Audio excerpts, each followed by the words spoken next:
Welcome to the Non-Standard Podcast. I'm your host, Manny Lampson. If this is your first time listening or your 50th time listening, this is what to expect on this episode.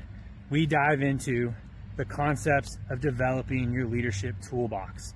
Why do you need this? You need this in any situation to help manage, lead, and control, and ultimately win. How do you do that? You can't use the same form of leadership in everything you do. So every episode, we dive into my leadership philosophy. We dive into the story and the background of the person we're talking to. And we also dive into some leadership traits I have accrued throughout the years. And then we also follow it up with a book review at the end. So you're getting a wide range of leadership topics and traits that you can add to your kit. So without further ado, let's go into the recap of this episode. And afterwards, if you love it, like it, share it, follow it, give us some feedback, because we're only just getting started. Welcome back, everybody, to another episode of the Non-Standard Podcast. As you heard in the intro, I'm Manny, and today I'm joined with an amazing young man. His name he goes by Kiwi, so we talk about the whole call sign thing in there. He was a boom operator in the Air Force, and he also is a motivational speaker / just badass. One of the biggest things we cover is his injury that rendered him blind. So that was about in 2017, which we talk about, and we talk about how it builds into leadership, battling through struggles, battling through hardships, finding your why, finding your passion. And so we hit a lot on that, but we also talk about a few leadership traits that are very near and dear to me: meeting new people, always be learning, control what you can control, and then your mindset. So without further ado, I'll let the show get on the road. And if you like it, love it, share it, save it, please provide some feedback, and let's get the ball rolling. What is up, everybody? Welcome back to another episode of the Non-Standard Podcast. I'm Manny, and I am here with, and then I just want to say, do you go by Kiwi? I saw that in your LinkedIn. Is that what you like to go by, or? Either way, Kiwi was my call sign.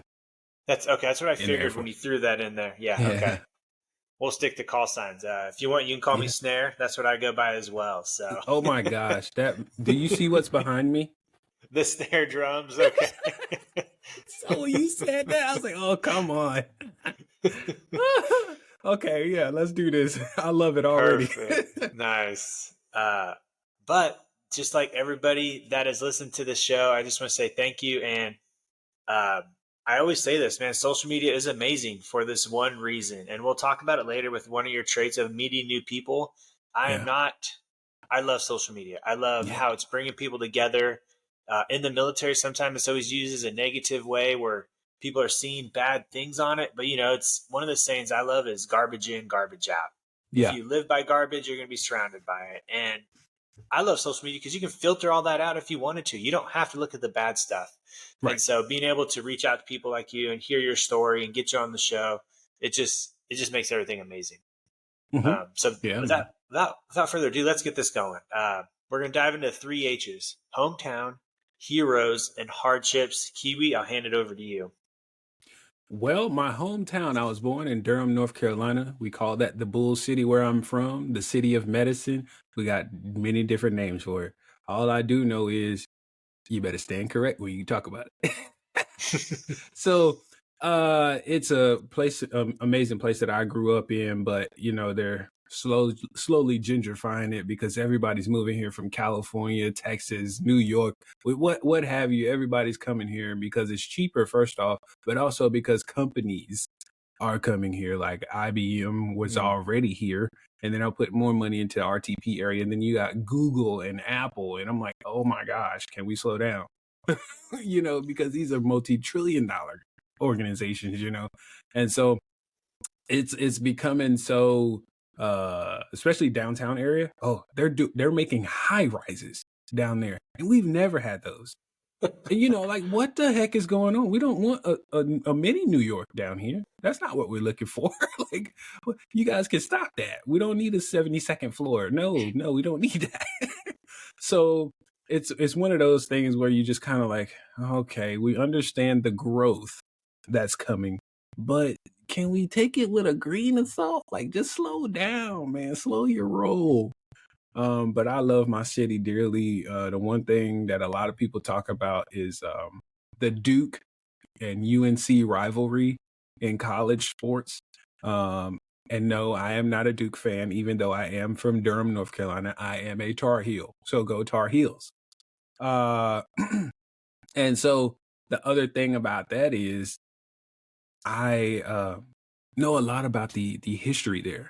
You know, the African American history, that is. What a lot of people don't know is Martin Luther King and Malcolm X used to actually come to Durham to meet. Oh, okay. Everybody thought they were against each other. No, they were trying to find a common ground. And so they actually used to come there to meet. And we also have great people like James E. Shepard, who, you know, founded North Carolina Central University, and among other things around that area. We actually named a middle school after him. We have a great law program out of North Carolina Central University. I mean, amazing.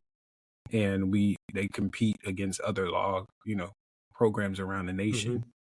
And you had, back in the day when it was, you know, segregated and all that great fun stuff there, it was between two streets, which is Austin Avenue and Fayetteville Street in Durham, North Carolina. So that when y'all go down there, y'all just realize when you're driving down that street, you're driving on history. Between those two roads, you had the College of North Carolina Central. You had the high school of Hillside High School. You had James E. Shepard Middle School. You had C.C. Spalding. And then you have Lincoln Memorial Hospital. That was our just little group right there. And then you had Hayti Heritage. The Hayti Heritage Square is where we had all our shopping centers, our event center, all of that stuff, man. And it was just, for us, it was doing great. Booming. Still is, don't get me wrong. But that was our spot within a couple of blocks radius. And you could walk everywhere. Because like I said, it was in between those two streets. And, you know, my grandmother, she actually still lives near there. She lives right off of Austin Ave. And so I still go back over there all the time. And every Sunday I'm definitely in Durham because I play the drums, like I showed you. I still play for my church when I'm in town, of course. And that's off of South Austin Avenue. So you know, there's so much history there, and I still keep my roots and my footing there as well. That's my stomping grounds. Listen, don't talk dirty about my town or we gonna have a problem. I already know the negativity that comes out of it, so I don't need you to say it. And so I'm trying to bring the light to it. You know, I am the light, you know, of that town, and all that means is I'm doing great things. Great things do come out of Durham, North Carolina. So moving forward to the heroes. Oh man, let me think. So after my motorcycle accident that caused me to be literally beat up from head all the way down to my right foot, I have metal in my body. I love metal detectors. They're amazing. So you talk about titanium rods everywhere. I might not be Iron Man. Call me Titanium Man. Okay. But Iron Man would be one of them because I would love to have a suit that I could just put on and go flying and doing everything that he does, man. Because it's it's a really cool movie, you know. Yeah. First and foremost, and I love the Avengers. I love the Avengers. Oh, yeah. I really do. I was so disheartened and saddened when Stan Lee died. But I don't know if you've heard, his daughter is trying to revive his legacy. She wants to follow into his footsteps. Man, that's pretty and cool. I'm actually watching an Avengers movie right now because I could watch it 24. My kids hate how much I could watch the Avengers. If there's any dull moment in our house and I have the remote, my kids are like, Dad, what are we watching? I'm like, don't even, it's either Endgame or Civil War, or it's going to be just the Avengers. Like, that's it. One of those three. Yeah. So what's crazy is I believe Endgame was when I had my accident. That was 2017, wasn't it? Ooh, I don't know the years of them all. Okay, yeah. So I think that's when that came out. Feels like, okay. Because that's Thanos, right? Yeah. Yeah, I think that's when that was when I had lost. Dude, they had a line up for me that year. That was a lineup in 2017, and I was so upset when I had my motorcycle accident. May 5th, 2017, it was not only a time where I had a really bad accident, but I could not see my Avengers. I needed my Avengers to assemble. Yeah. And so anyway, that's one of my heroes. And the second, man, is I find heroes in people who are just trying to overcome. Not just me, but dude, I've been finding these YouTube shorts that I come across because I search all kinds of stuff, and you know how it does the algorithm thing. Well, dude, there's this young kid named Bubba. Hey, shout out to Bubba. Listen, him and his father are doing his physical therapy right now, and he has, I believe it's spinal bifida. It's something with his spine. But all I know is, yes, he has a uphill battle that he's going through, but this young kid does not give up. He is like he's got to be under 10 years old, man. From what it sounds like. But when I tell you, he is trying everything, and his dad is such an amazing coach, because he's not there to just be like, well, no, let me help you. No, he's coaching him through this thing, and he's like, I know it's frustrating, son. I know it. Don't cry. Don't give up. You got this. And he, when he starts crying, he's like, no, come on. I need you to focus. Don't, I know it. I know it's hard. And when I tell you the fact that he's telling his son not to cry, he need to be telling me. Because I be ready to cry every time I hear that little boy's voice, man. Because I think he has him mic'd up. Has a little microphone on him, and he's talking. And then the other thing, I listened to one yesterday, and he was telling them to do something. And then instead of the little boy talking about what he needed to do, he was like, okay, yeah, I got it. Like he was telling himself.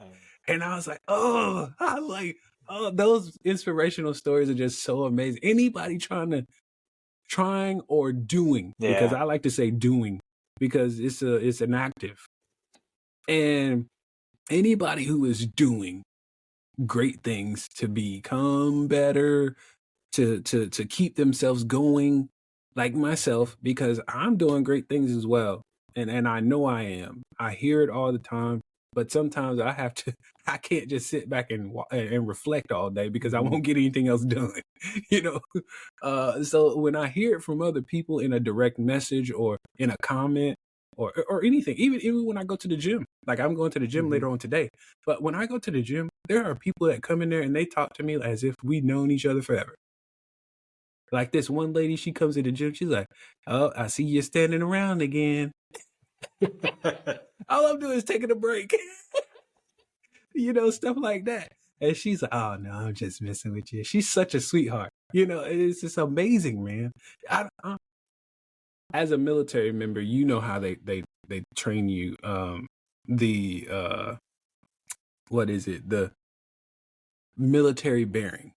Yeah. Yep. Well, you have this stone cold face no matter what you're doing, unless, like, for now, like you see me talking and I'm smiling now. But when I'm just standing around at the gym, I look like this.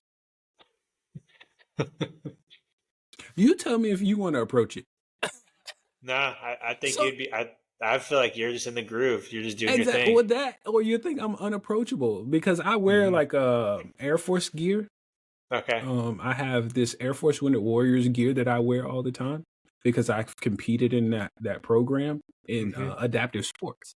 And so I wear that all the time.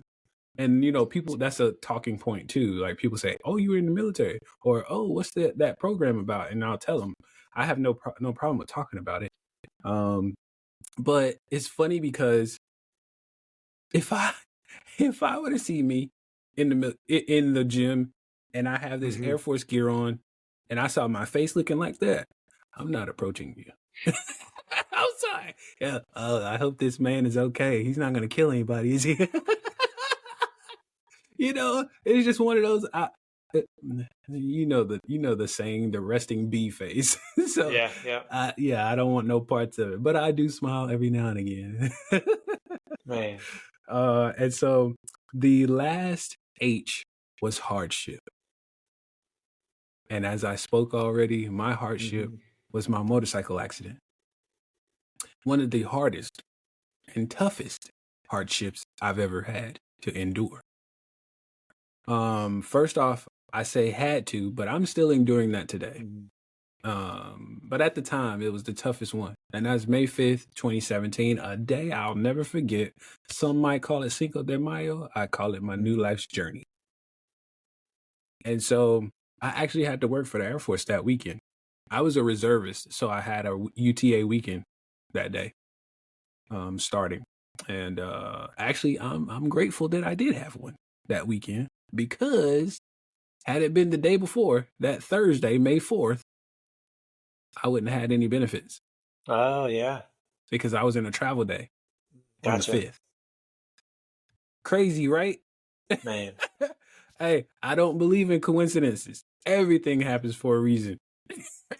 I'm telling you right now, man. And so this accident would be as I'm leaving the lake.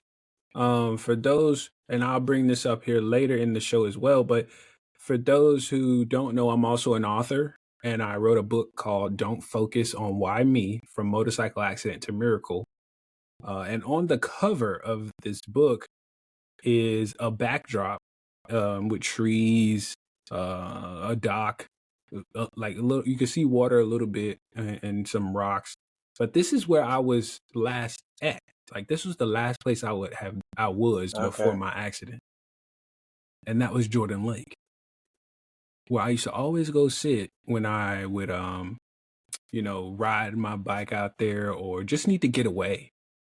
That was where I went to get away. I knew people would know that I'm there if, I told them. That day I didn't tell anybody because I didn't even plan on going there. It was like a spur of the moment thing. Usually I plan that, but that was a spur of the moment. And I went out there because I just felt where I took my motorcycle the first stop, it was just really short. It was like maybe 10 minutes of a ride. I was like, I can't put this bike up after 10 minutes. You know what I mean? I was like, I need to enjoy this just a little bit more. And so I rode from that spot to the lake, which the spot was my church. That's where I was. Went from my church to the lake, and that's about a 30-minute ride one way. And I said, oh yeah, that'll be a good ride. And that way I can go out there and just enjoy the weather, because it was amazing that day. It was a really nice spring day. And so I went out there to enjoy the weather, just to get a little free peace of mind. I go out there to meditate, zone out, just be at one with me, myself, and nature, the elements, and I heard a car on the highway that was sitting beside that area go by, and it kind of brought me back to reality. And I checked my watch because, in the military, you tend to keep a watch on you, some kind of time tracker. Yeah. And I checked my watch. I had a G-Shock. Look down Classic. at the G-Shock. Exactly. Look down at the G-Shock, said, "Oh, gotta go." And so jump back on the bike, and I'm gone, man. And I head down this road, and in North Carolina, we have these, like you'll see in that in the book cover, the really tall trees. Yep. And they're all alongside this highway. It's only it's only two lanes. It's the lane that I'm in and the lane that's coming past me. And so that's all alongside the roads, the trees. And the only time that those trees are cut back or cut into is at intersections, driveways. There was a gas station there, like a really small BP, like you would see on a back road. And a produce farm. Those are the only things I passed in that area. And so I'm driving. I'm riding on my bike down that road and listening to music because I had Bluetooth capability in my helmet. And a Honda Accord pulls out in front of me from an intersection. I'm like, what the heck is going on here? And it's not like you have all this time in the world to do something. First off, the speed limit is 55.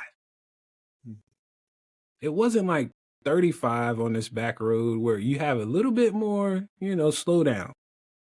And us as military members, we understand speed, or aircrew members, we understand speed. Speed means something.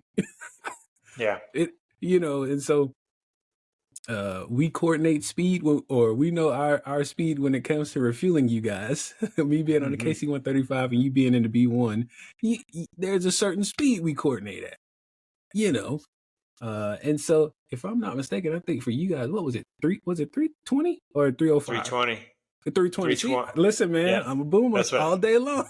That's what I got. When you were saying speed, I was like, what is it? And that was like the number that popped into my head. Yeah. Yeah. See, it's a coordination thing, so we got to be on the same page with that stuff. And anyway, going back to the story, man, on 55 miles an hour, motorcycles don't stop. I almost needed a speed break. You understand that term? I needed my speed break, a parachute, something. Give me a cable hook too. And so, listen, it was one of those things because the surface area of a motorcycle's tire, it's so narrow. There's nothing to reduce its speed fast enough, and especially at the point of where the car pulled out in front of me. And so I don't remember basically anything from this. All I do know is what was told to me and what was on the police report. And so I impact the car, of course. Man, geez, if I run through all the injuries, we'll be done. We'll be over time. Man. All I do know is literally from head all the way down to my right foot, I have metal in my body somewhere. Yeah, literally. Head, I got metal. My midsection, I have metal. My both legs, I have metal, and my right foot, like literally. And so, I'll put it this way: my feet are now 2 different sizes. Jeez. My left foot is still the same size it was before the accident, which is a size 10. My right foot is now an 11. So I have actual custom-made shoes, actually. So anyway, it's okay to me. I like them. Best shoes I ever had. I ain't gonna lie. But I make an impact into this car, and the next thing I know, man, May 5th was the accident. June the 6th, I'm waking up out of a medically induced coma. Wow. Yeah, because they had to do all the surgery. If I were to stand in front of an audience with just underwear on, you guys would be like, "What the heck?" And when I tell you all those doctors who did my surgeries, they weren't counting. They were counting me out, man. They did not think I was going to make it. I even had, and the reason I know this is because I had one say it to me, and he was the one who did my spinal cord surgery. Okay. He said, "I literally went in there and did your surgery for protocol." For those who don't know what that means, that's just because he got called to do it. Yeah. That's it. It wasn't to say, "Oh, this is a life-saving surgery." No, this is because he got called to do it. And so, I mean, honestly, walking miracle testimony, however you wanna phrase it, that's why it's up there on my book title, From Motorcycle Accident to Miracle, because that's the only thing this is a miracle. The fact that I'm still alive. Yes, I might have lost my eyesight, but like I state in my book, I didn't lose my vision, because the vision of the whole thing in my life was to help others. I was helping you guys on y'all's mission when it came to refueling. I helped my country. I'm helping countless people now with motivational speaking, mentoring, resilience coaching, like ambassadorship for the Air Force Wounded Warriors program. I'm doing it. I don't stop. And I don't stop because I know my purpose. I know now why I'm still here. So that's the hardship I went through. And I have to say this because this was on the police report. There were 2 cars behind this Honda Accord at the same intersection. and they gave their testimony to what happened. They said, we saw the motorcycle coming. We don't know why he didn't. I win my case. Like, Judge, I rest my case. Like, I don't have to say anything else. They said it for me. They were there to witness this. Give me everything that's owed to me. And then some, like, because that was just, and then when I heard about that part of it, it just, that also made me a little upset because now I'm like, what were you distracted from or by, whatever? And people did ask me that question. I don't know. I never talked to the guy. I didn't want to. He had just changed my life forever. And then he did, don't get me wrong, he did want to come talk to me at the hospital. Yeah. But this was at the hospital. Hear me clearly. Brother, do you understand what I'm going through right now and you want to come see me after you done changed my whole life? That's like the enemy doing something to you and then like, oh, we apologize. Can we come see him? No, you can't. You cannot. You just took my leg, something like that. No, you cannot come see me. But it's just one of those things, and that's the hardship that I'm currently battling, and I have continued to endure.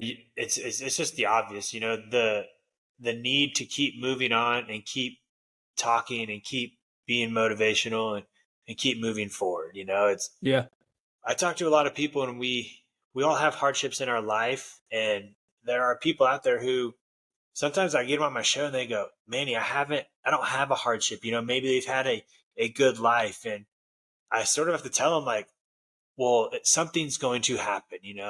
I don't know many people out there who have moved on to successful life or motivational purpose or just better life without a hardship.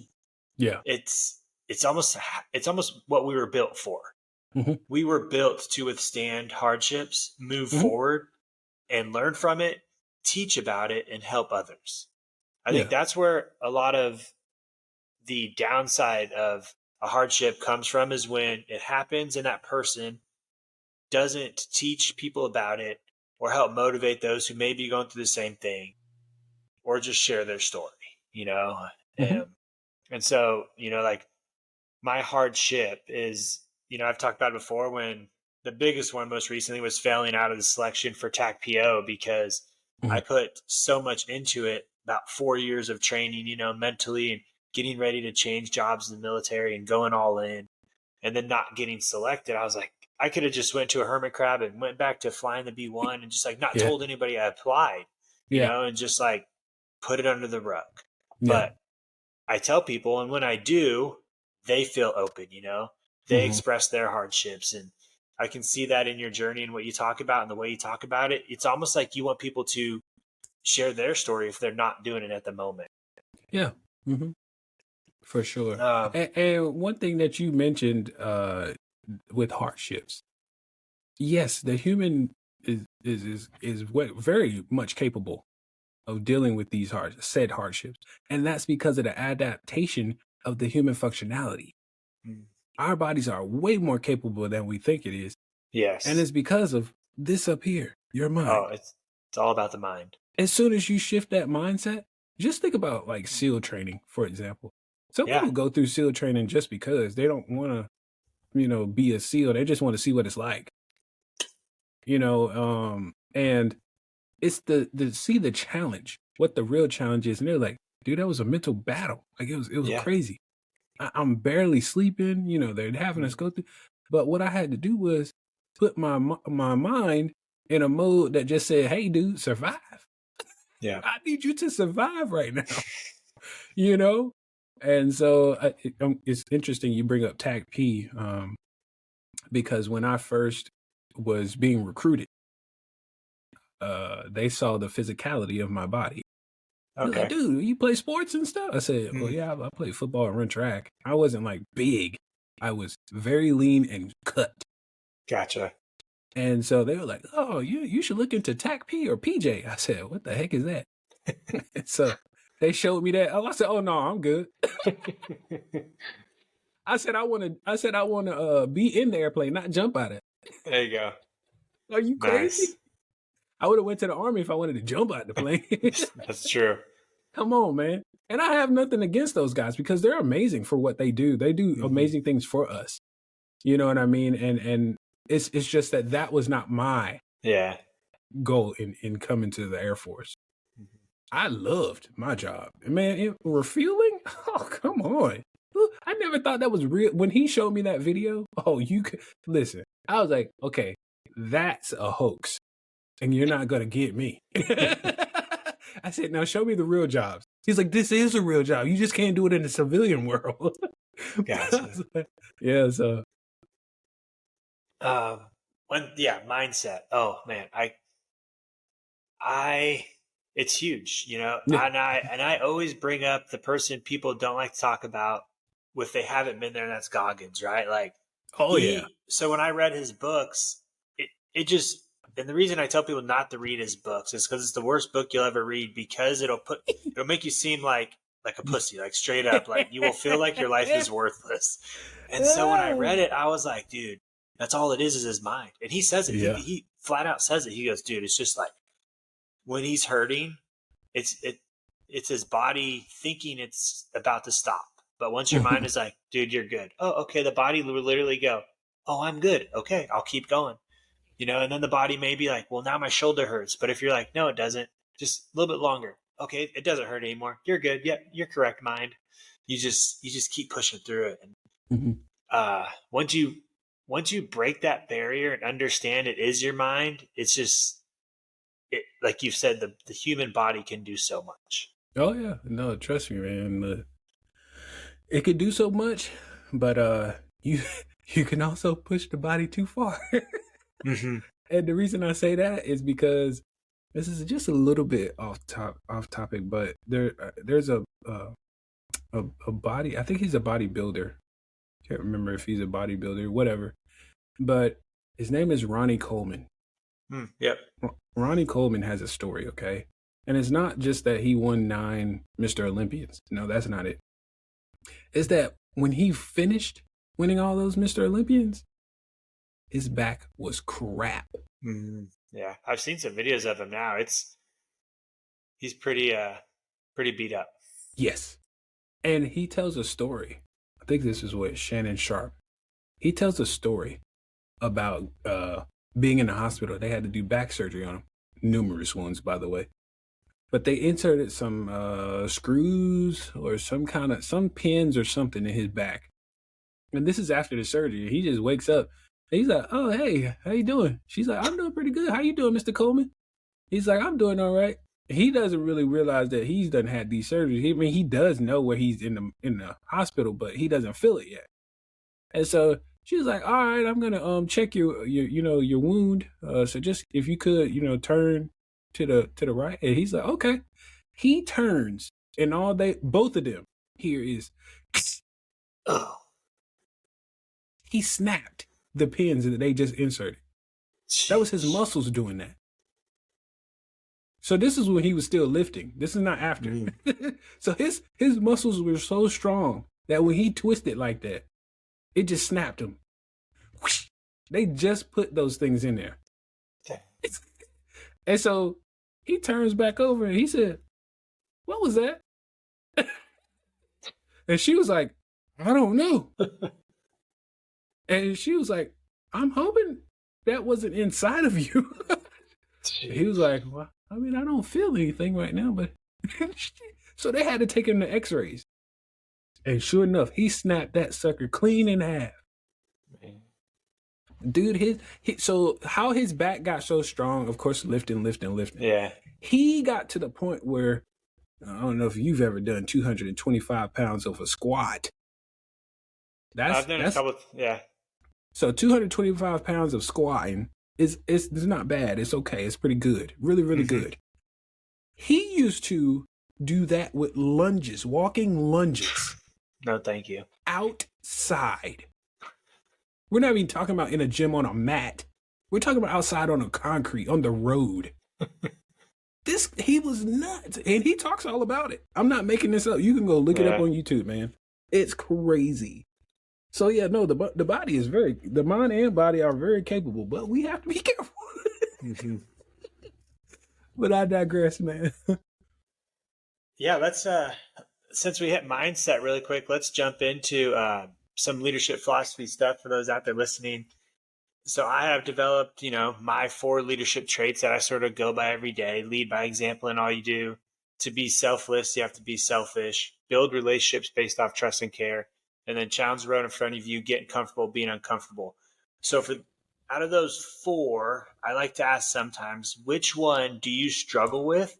And how would you teach somebody that's struggling with that one to get better? So I'll put you on the spot there.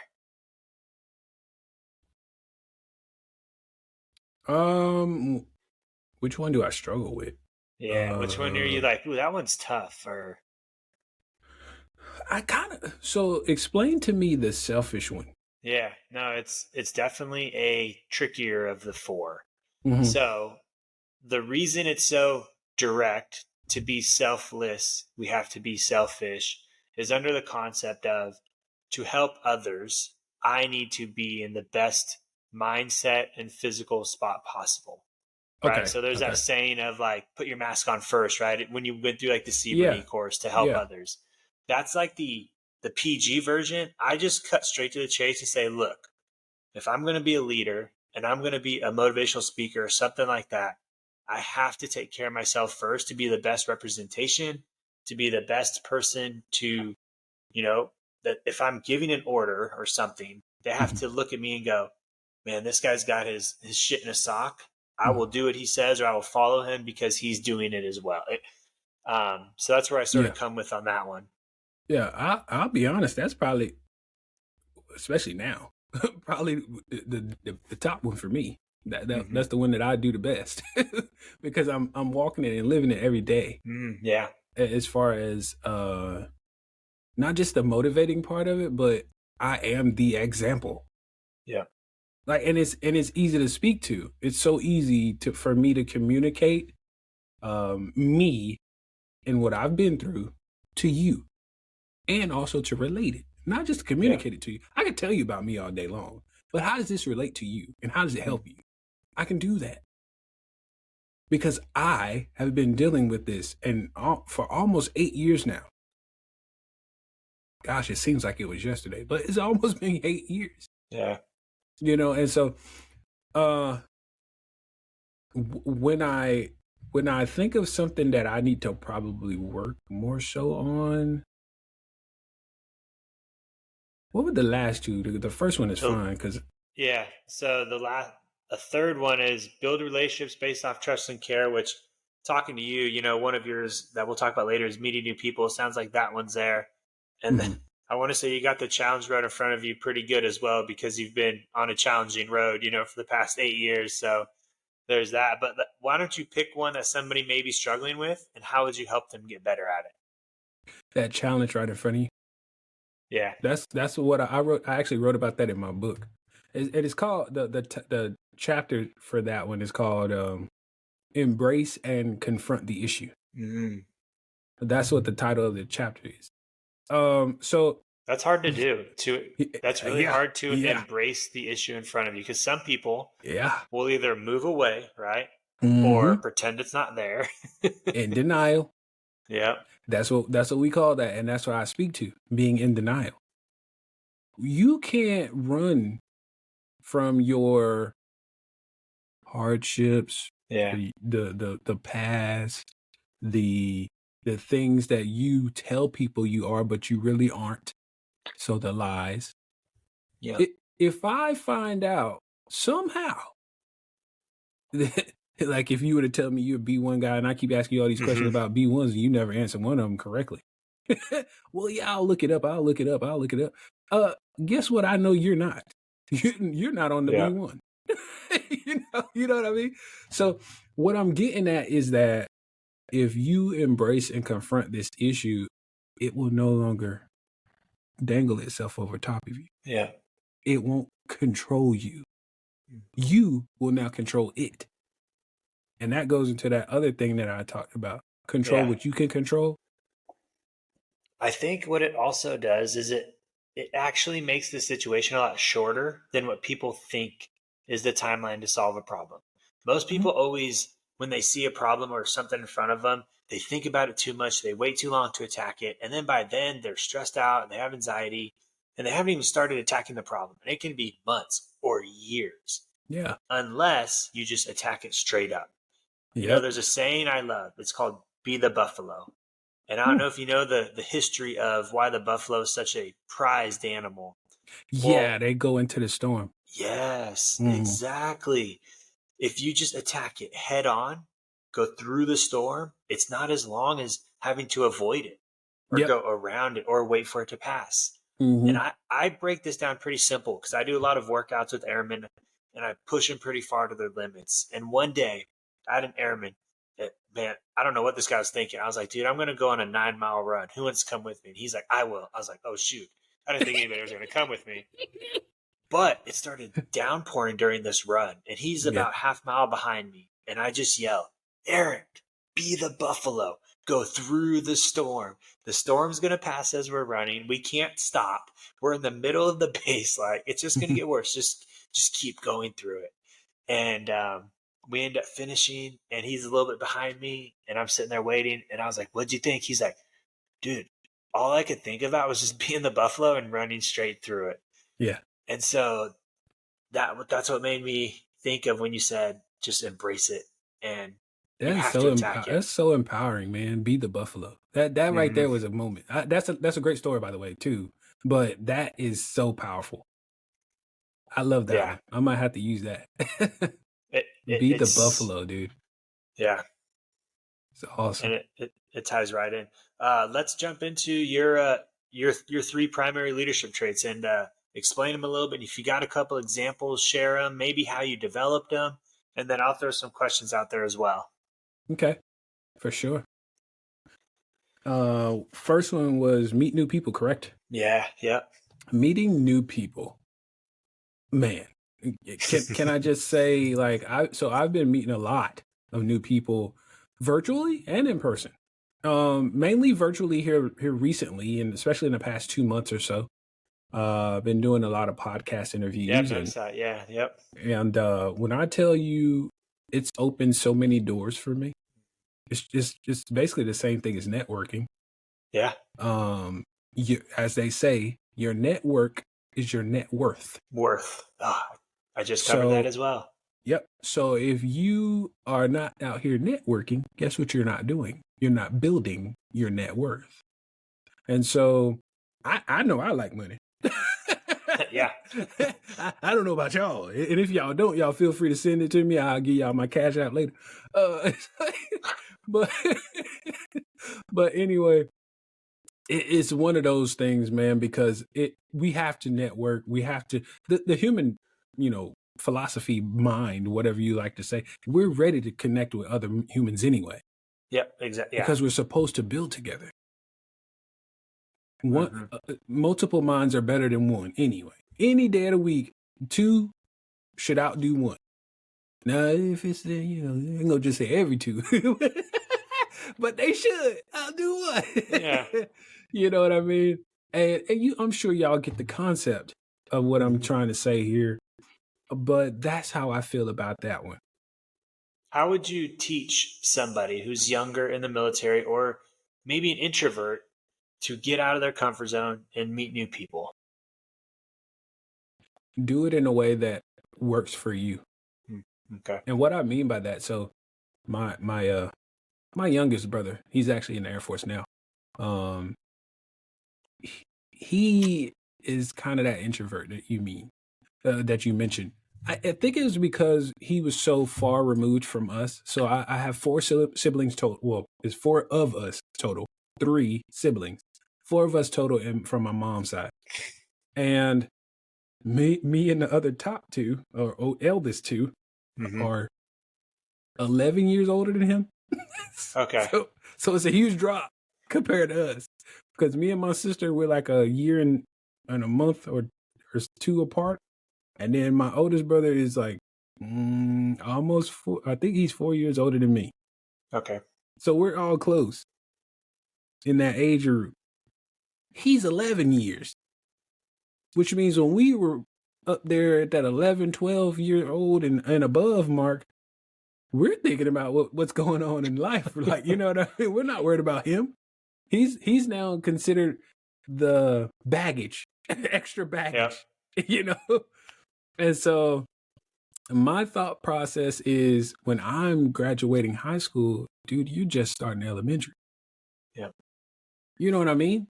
When I'm going into the military. Have that same gap right now. My son's 10 and our baby is 8 months. So he'll have that same. Yeah.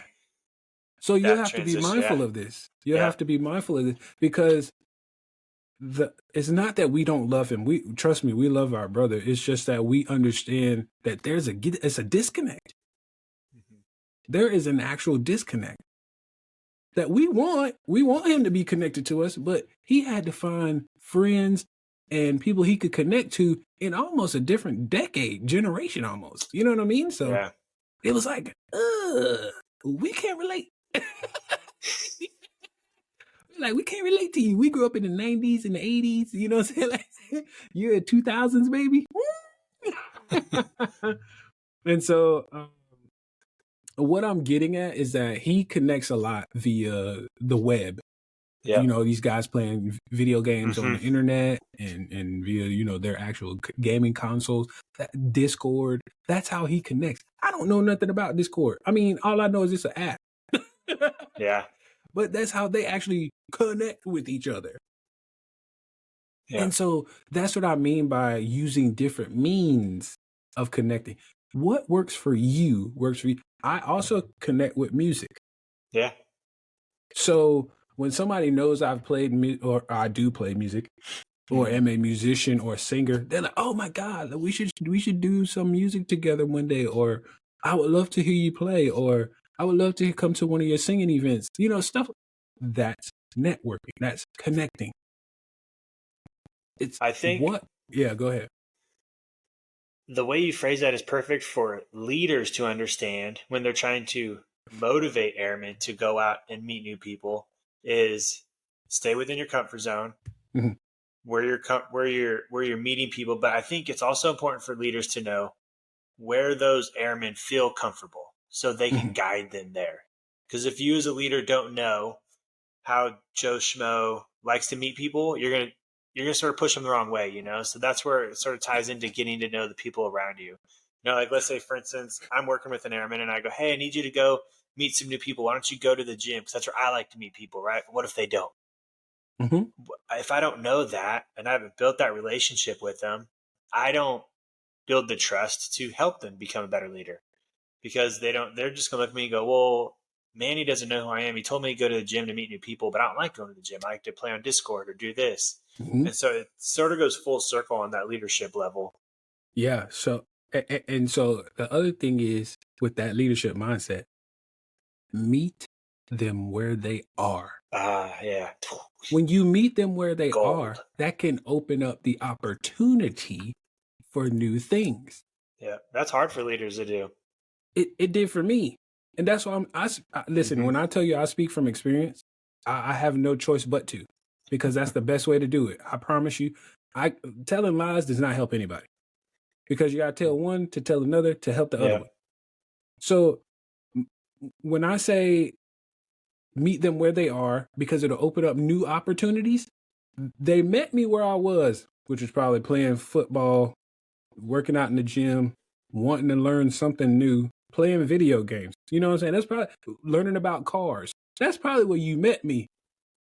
But then it evolved into, hey man, you ever tried skiing or snowboarding? Like, nah. Nah. I'm from Durham, North Carolina, where we barely even see snow.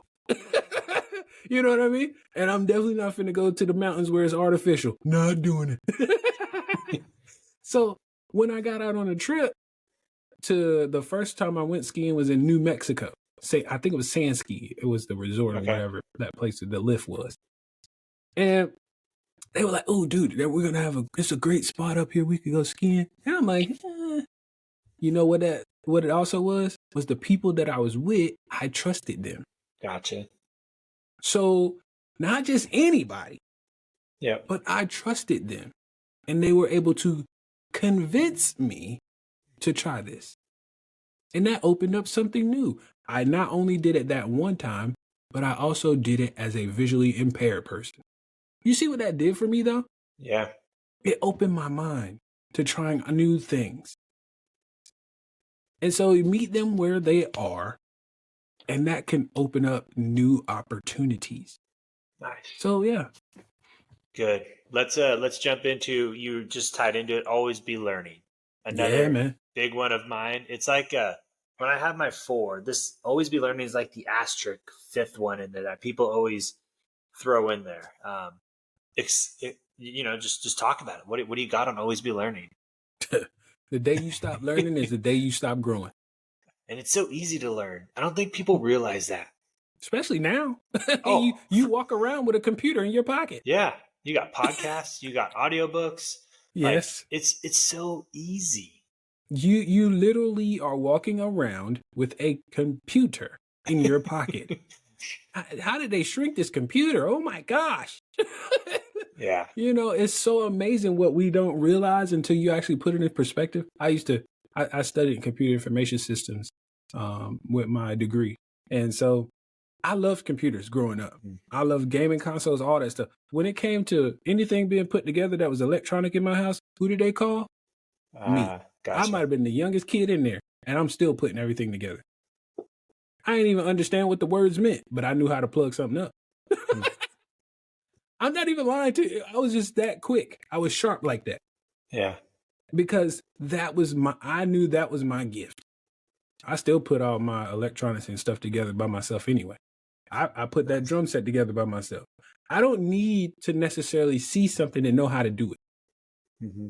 Because your human abilities will naturally take over.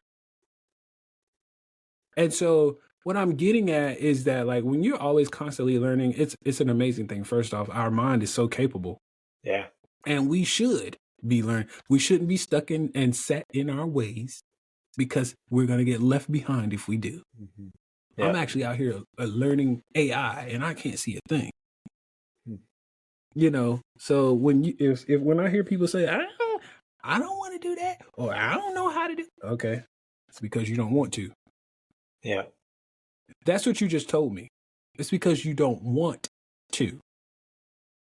Because if I can do it and I can't see a thing, you should be able to do it. Mm-hmm. Or you can ask for help and I'll teach you. Yeah.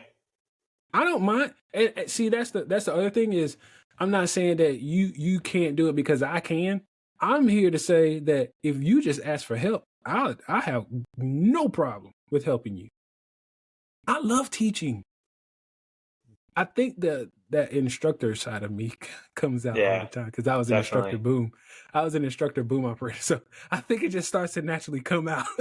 And I want to teach people all the time, man. I don't like to see people struggle. And so when I see you struggling, guess what I'm going to do? Were you an instructor at all? I was a survival instructor when I was enlisted, and then I'm making my way to instructor and then B1. So, okay. So as an instructor, what they tell you to do when you see something, you would ask a question. Yeah. That's how you spark it. Spark a conversation. I'm trying to get you outside of your mind. Ask the question. Mm-hmm. That's the first thing I do. I ask a question. Hey, so what are you looking for? Hey, so what are you doing here? Talk to me. I want to interact with you to keep you doing the right thing. So yeah, man, that's how I look at it. Yeah, when I think of always be learning, it's just so easy not to, and it's mm-hmm. And I meet a lot of airmen that always they overthink always mm-hmm. be learning. Like they think they have to be learning something very technical in their job or very sophisticated, and so they're like, Manny, I don't have the time to. Let's just say they're a boom operator. Like, learn more about being a boom operator. I'm like, dude, I don't need you to. Go learn a new language. Like, go read a book. Like, I don't go learn how. Like for you, like go learn how something you like is maybe developed. Maybe if you're into Discord, like learn about the technology around it. Because sometimes when you're passionate about some of the stuff, it makes the learning fun too. Yes. Yes, absolutely. So that's a good thing there. The last one we'll jump into this, is control what you can control. Man, just that right there, just saying that is what do you got on? That's why I started smiling and laughing, because I mean, just think about it. Control what you can control. Yeah. If I got my truck stuck in a ditch, I'm not going to sit there and try to pick it up, okay? So the way to control this is to call the tow truck. Yeah. That's how you control it, okay? Controlling what you can control means so many different things, and it can be used in so many different ways, but it's so simple that people overthink it. Yeah. Like you were just talking about. I think that's the problem with a lot of simple phrases, is that people overthink it. That they try to add to it. No. Don't add nothing else. Just control what you can control. I don't want you to do nothing else. With the music, I'm gonna control the tempo, because that's what I control. Yeah. I ain't gonna do, if I need to do something else, I'm just gonna jazz it up or spice it up just a little bit more. But my goal to control is the tempo. Yeah, it's just like flying in a B1. You know, we have 4 people in there, so there's a lot of guys that'll get in the B1 and they'll get stressed out about everything that's going on. They're like, dude, you're the OSO. Just control what you can control. Put the bombs on the target. Talk to the guy on the radio. I'll control defending the jet. The pilots will control flying. When everybody does that, the stress goes away. It's like harmony, man. Like things just mesh when everybody's controlling what they can control. Now, there's always going to be somebody that's probably the leader that needs to understand what's going on, but they don't have to understand what exactly everybody is doing. Yeah. As long as I'm in the B1 and I go, okay, I'm the mission lead. I have a lot going on, but if I can control sort of giving everybody what I need them to do, they'll do it. Because they're going to control what they control. Yeah, for sure.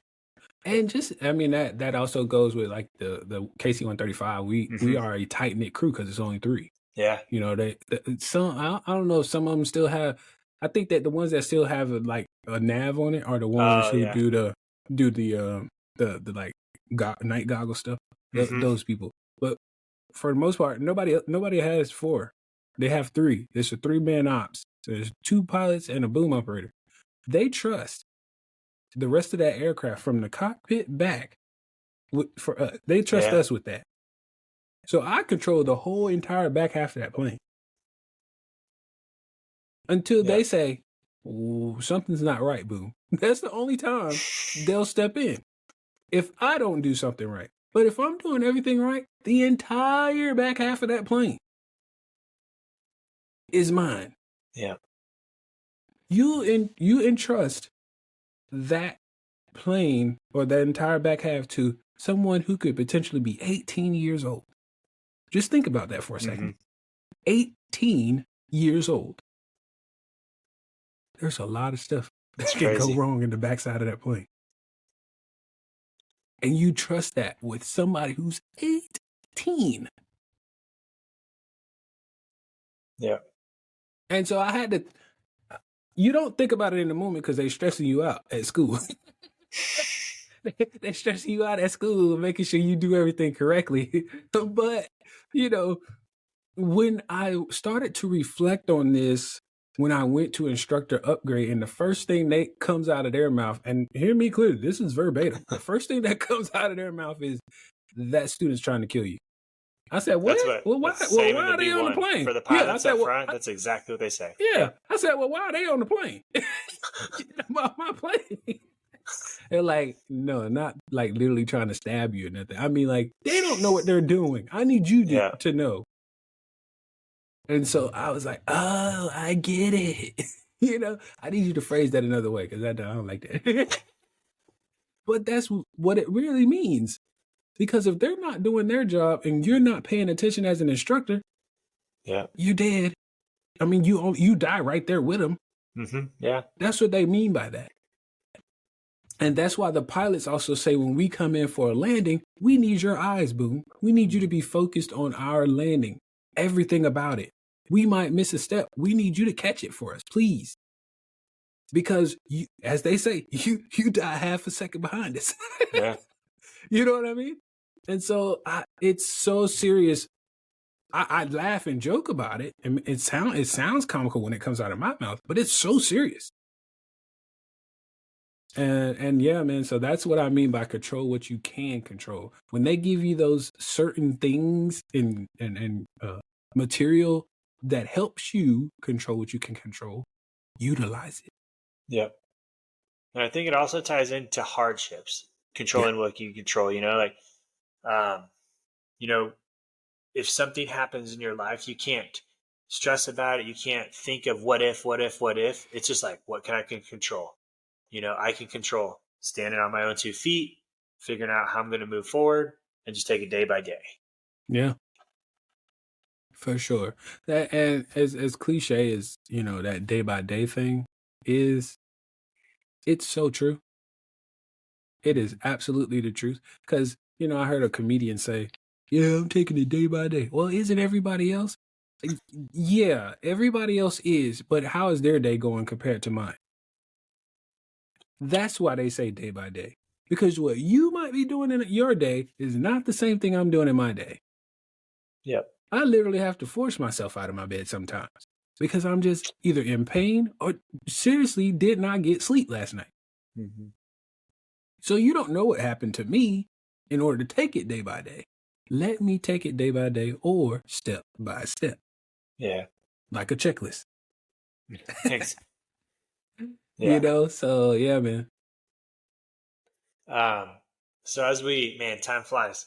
Yes. So as we wrap this up, what most people know, we have a book that we always bring to the show. You've talked about your book a little bit, but what extra things do you have about your book? Where can people find it? And we'll finish up on that note right there.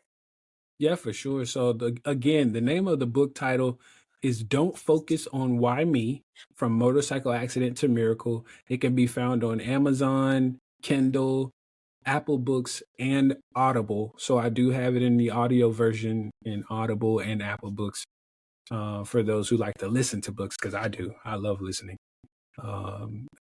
That's where you can find it. You can also find it on my website, ameymotivation.com. That's AMEY motivation.com. Feel free to also go on that website to check me out. You can hear me speaking. You can hear me playing the drums. I actually have a video of me playing the drums on there. So feel free to check it out. Nice. Perfect. I'll add those as well. And I got a new book. That's going to be my new book right there. Nice. The book I bring to the table I'm reading right now is called Shoe Dog by Phil Knight. It's the creator of Nike. And it's a phenomenal book. The reason I've loved it so far is he created Nike in a time where he could have easily just been like, no.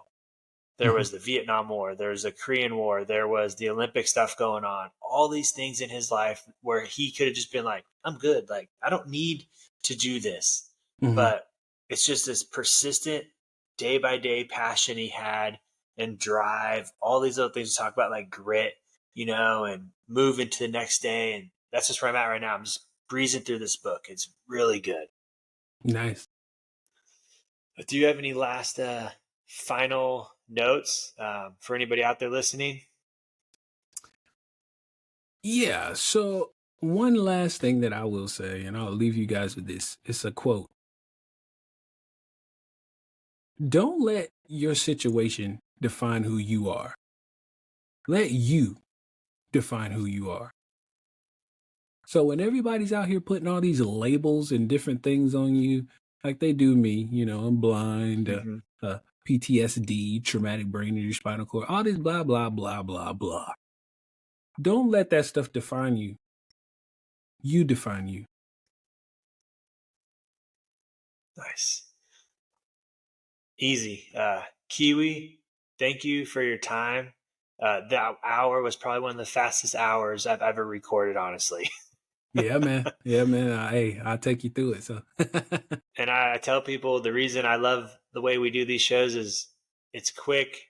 There's always a highlight throughout. We get to know each other. We hear stories. We learn leadership traits, and we learn about a book. So for those that listened, if you didn't take any notes, I got about 1.5 pages of notes here. I didn't even get through some of the questions I wanted to ask you. We'll just have to do that again later. Yeah, that's fine. You can invite me back. Easy.